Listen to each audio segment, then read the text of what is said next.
मेवात के फलेंडी गांव में सरकारी स्कूल तक पहुंचने के लिए नहीं है रास्ता। अध्यापक और छात्र नहर पर रखे पोल से गुजरकर खेतों की मेड़ से पहुंचते हैं स्कूल। बारिश के दिनों में 1 महीने तक ठप रही बच्चों की पढ़ाई। स्कूल में पानी भरने से बंद हुई क्लासें। मिड डे मील पहुंचाने में होती है भारी मशक्कत।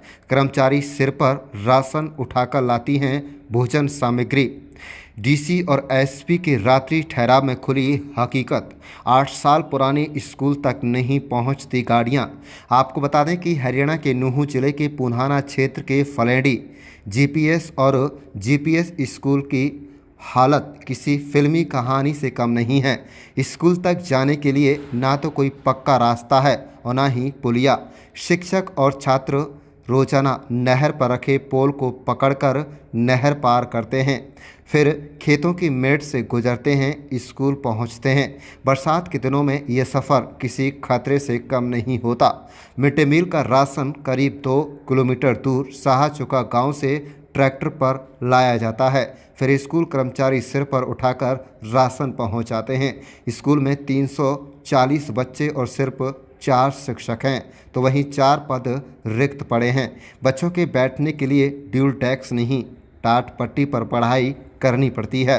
हाल ही में डीसी अखिल पिलानी और एसपी राजेश कुमार के रात्रि ठहराव के दौरान स्कूल की सच्चाई उजागर हुई है।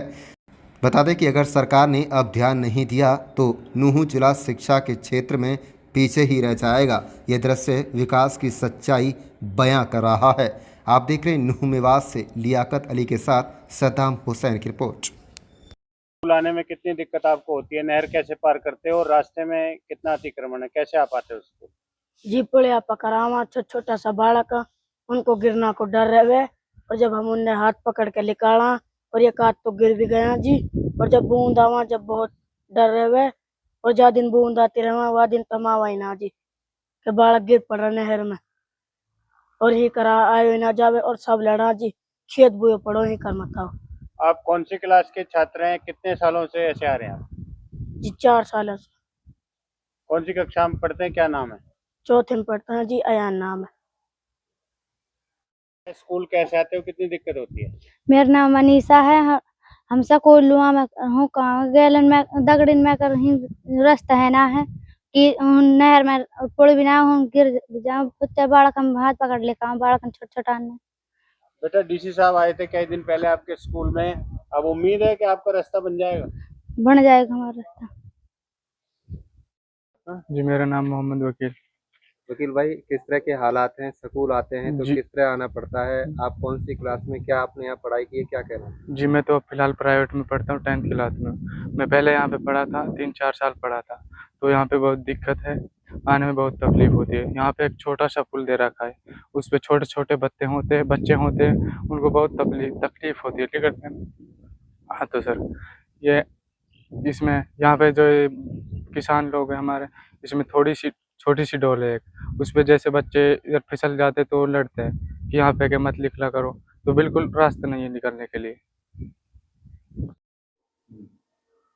सर, रात्रि ठहराव में आपके स्कूल से संबंधित शिकायत आपने उपायुक्त अखिल पिलानी जी के सामने की थी जी। किस तरह की समस्याएं आपको यहाँ पर झेलनी पड़ रही हैं? कैसे हालात यहाँ पर हैं? कितने अध्यापक यहाँ पर नियुक्त किए हुए हैं? कितने बच्चे यहाँ पर हैं? और रोजाना नहर की पटरी को बिजली के पोल के सहारे से बच्चों को पार करना पड़ा है। इस तरह के हादसे का खतरा लगातार बना रहता है, क्या कहेंगे? जी सर, माननीय उपायुक्त महोदय ने जन समस्याओं के निराकरण के लिए, उनके समाधान के लिए गांव को चुना था। उसके लिए मैं उपायुक्त महोदय का धन्यवाद करता हूं कि उन्होंने इस नेक काम के लिए इस गांव को और इस विद्यालय के प्रांगण को चुना। सर, ये स्कूल गांव से बाहर खेतों में है, जंगल में है, और गांव की तरफ से जो रास्ता था उसके ऊपर कब्जा किया हुआ है।